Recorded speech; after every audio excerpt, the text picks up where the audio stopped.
Hello दोस्तों, हम लोग change of order of integration का क्वेश्चन लेते हैं। Change the order of integration and hence evaluate यानी इस इंटीग्रल को का पहले ऑर्डर चेंज करना है, उसके बाद इवेल्युएट करना है। AKTU में 2012 में क्वेश्चन पूछा गया है। तो देखिए, गिवन इंटीग्रल आर दिस, ये गिवन इंटीग्रल है।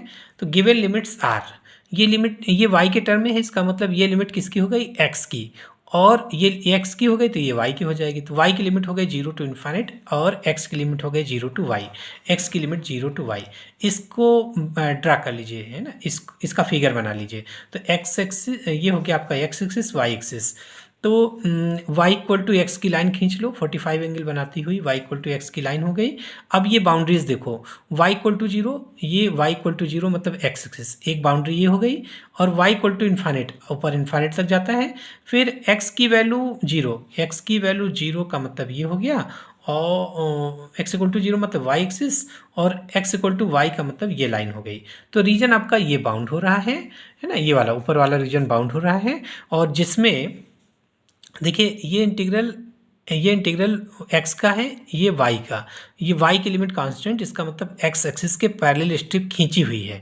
ठीक है, जो गिवन वाली स्ट्रिप होती है यानी जिसकी ये लिमिट है, वो यहाँ से पता लगेगा कि किसके पैरेलल है। ठीक है, ये इंटीग्रल किसका है, ये वाला, ये इंटीग्रल आपका किसका है, y का, y का है। तो y का है तो x एक्सिस के पैरेलल होगी। तो स्ट्रिप x एक्सिस के पैरेलल खींच लीजिए रीजन में कहीं पर भी। तो हमने ये खींच लिया PQ, है ना, जो गिवन वाली होती है उसको PQ मान लेते हैं। ठीक है, स्ट्रिप को PQ।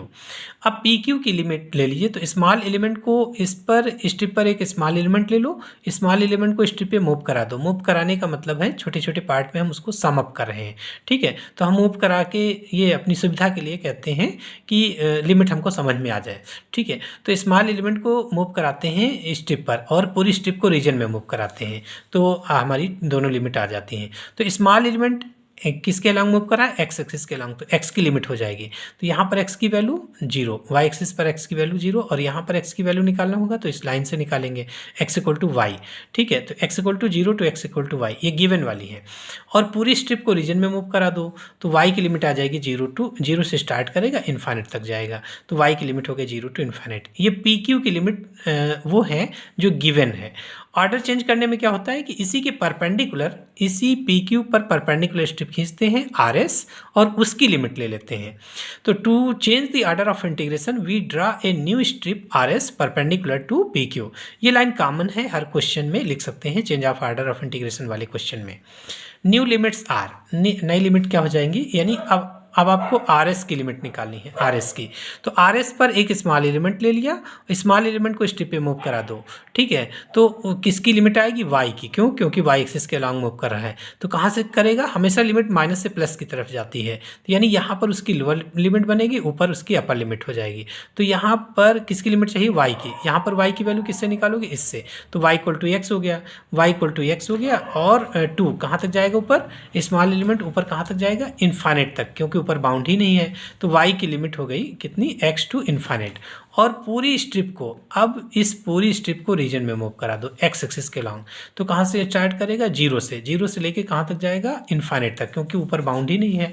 तो x की लिमिट हो गई 0 टू इन्फाइनाइट। तो बस ये वाली लिमिट अब आगे रख लेंगे चेंज करके ऑर्डर।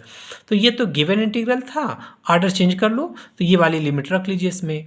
तो पहली x की लिमिट हो गई 0 टू इन्फाइनाइट और y की लिमिट हो गई x to infinite. x to infinite, integrand वही रहेगा, dx dy की जगह dy dx हो जाएगा।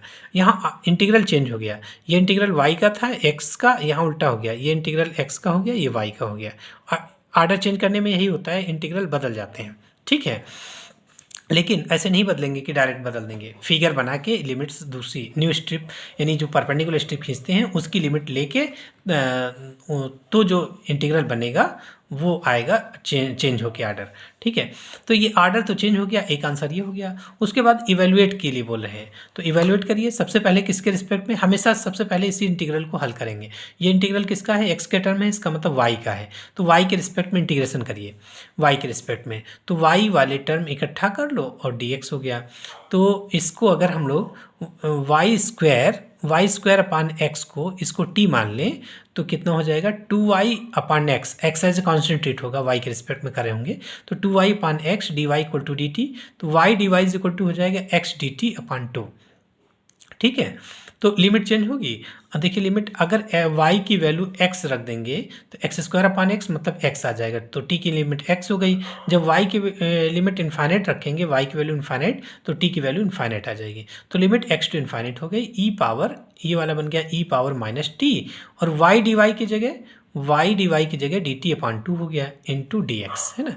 अब देखिए यहाँ पर x तो कांस्टेंट है, बाहर यहाँ पर आ जाएगा, x यहाँ पर आ गया, 1/2 बाहर कर दिया, 0 to infinite, E power minus T का integration, minus E power minus T, limit x to infinite, है ना, lower limit x, upper limit infinite.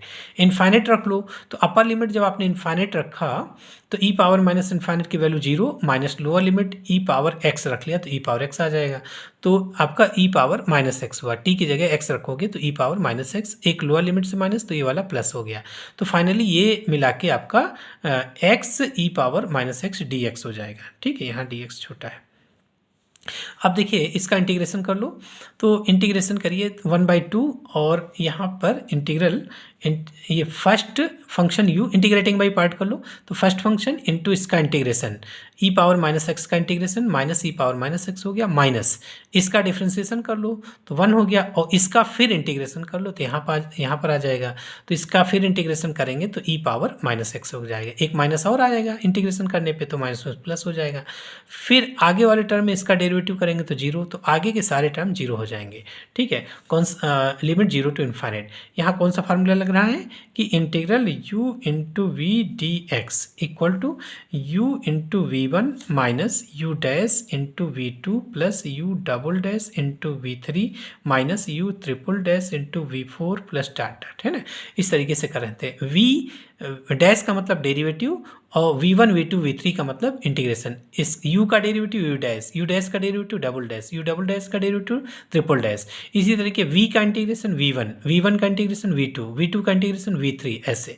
तो यही वाला रूल हम लोग यहाँ पे लगा लिए हैं। यहाँ x वाले को डैश के लिए मान लिया, u मान लिया, क्योंकि एक या दो बार डेरिवेटिव के बाद इसकी वैल्यू 0 आ जाएगी, इसलिए इसको डैश वाले को पॉलिनोमियल मान लेते हैं, ठीक है। तो ये भी एक रूल है, या इंटीग्रेटिंग बाई पार्ट कर लो, चाहे जैसे हल करिए। तो देखिए ये आप हो गया, उसके बाद लिमिट हो गई 0 टू इन्फाइनेट, अपर लिमिट रख लो ई पावर माइनस इन्फाइनेट, तो ये पूरा टर्म 0 हो गया, फिर ये भी 0 हो जाएगा। लोअर लिमिट x की वैल्यू 0 रखते ही ये पूरा 0, और ई पावर 0 1, एक ये माइनस लगा, एक लोअर लिमिट से माइनस, तो प्लस का 1 आ गया, तो फाइनली ये 1/2 हो गया, ये आंसर हुआ, ठीक है। Thank you.